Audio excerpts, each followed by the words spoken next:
Well, what if you could only eat potatoes?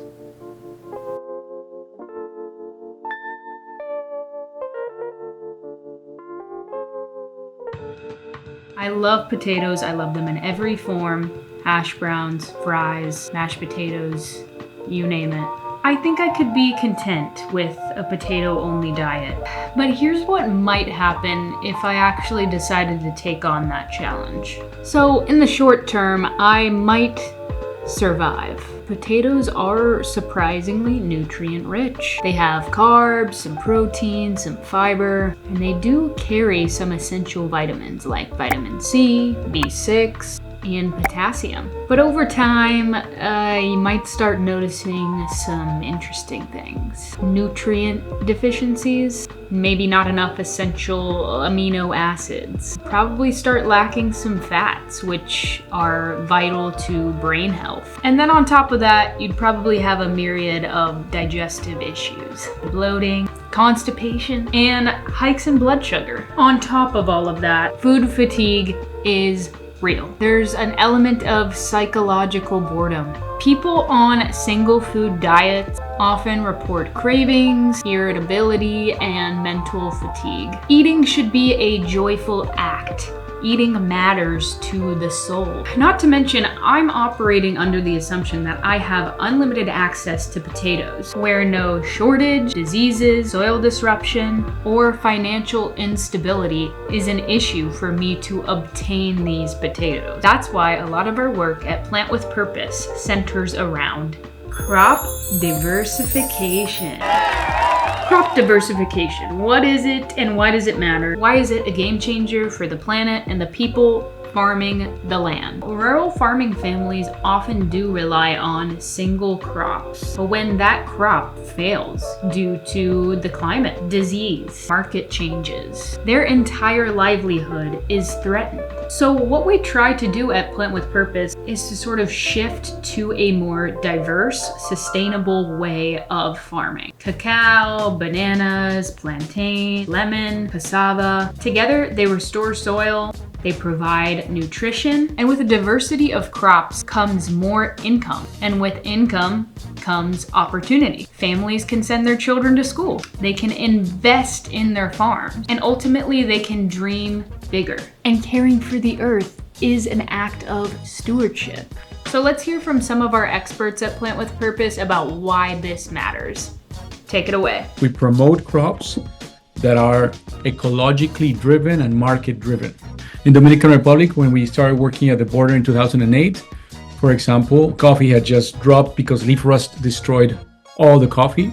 So people had monocultures of coffee at that time, and they didn't want to see coffee for 1,000 miles after that happened. And then we arrived, we brought a variety from across a mountain, and we said, let's try this out. And we went ahead and we tried it out with some of the people. And then suddenly it didn't get any leaf rust, high production.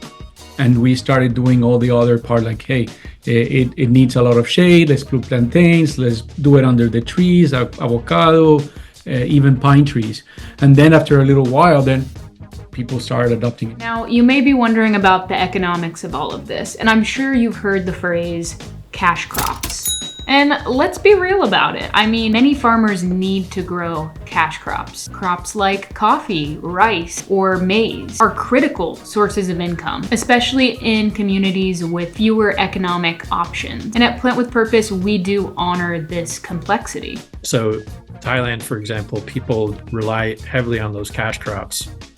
Rice, in the case of Thailand, rice is a big one, and rice is much easier to grow in a monoculture, right? So, and it's a major cash crop, and it's a crop that the market is pretty reliable. Places like the DR or Tanzania, where people have diversified, there's a bit of a hump there. There's a threshold that you have to cross over, and it takes time to get there. But once you get there, you're in a much better position than you were. As more and more farmers are doing it, and other farmers are seeing kind of the benefits of that, then it becomes easier. Here's the thing, we're not anti-cash crop, but we try to do it with a little bit of nuance. What we are cautious of are methods that strip the land bare and leave families in vulnerable positions. We've got the 4 primary layers or components or species listed here. Avocado is the top. Those are the trees that you see.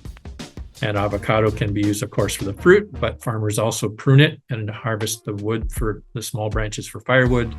The leaves can be fed to animals. So, that's a multiple crop in itself.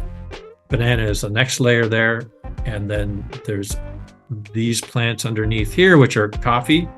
And at least Arabica coffee is tolerant to shade, so it fits nicely into that system.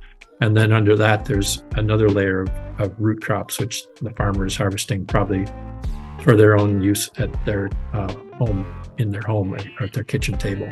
By planting crops that can be harvested at different times of year is a great form of income smoothing. So participants could have a lot of savings at one time if they were just harvesting once a year, but then their savings would slowly dwindle throughout the year. But harvesting at different times of year and then being able to sell those crops at different types of year creates more income resilience. So it's not about eliminating all cash crops. It's just about not putting all of your eggs or potatoes in one basket. It's about making sure that one bad season doesn't mean no food, no income, and an unstable future. So what's the big takeaway here? One potato might keep you going for a while. But what happens when the weather shifts, when disease hits, when there's a season of drought, diversity?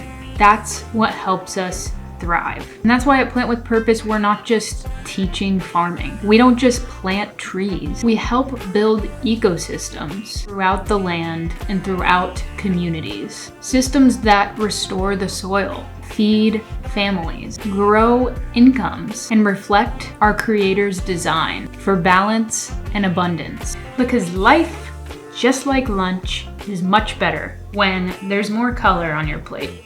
I'm gonna go make hash browns. Does anyone want some? No? Okay.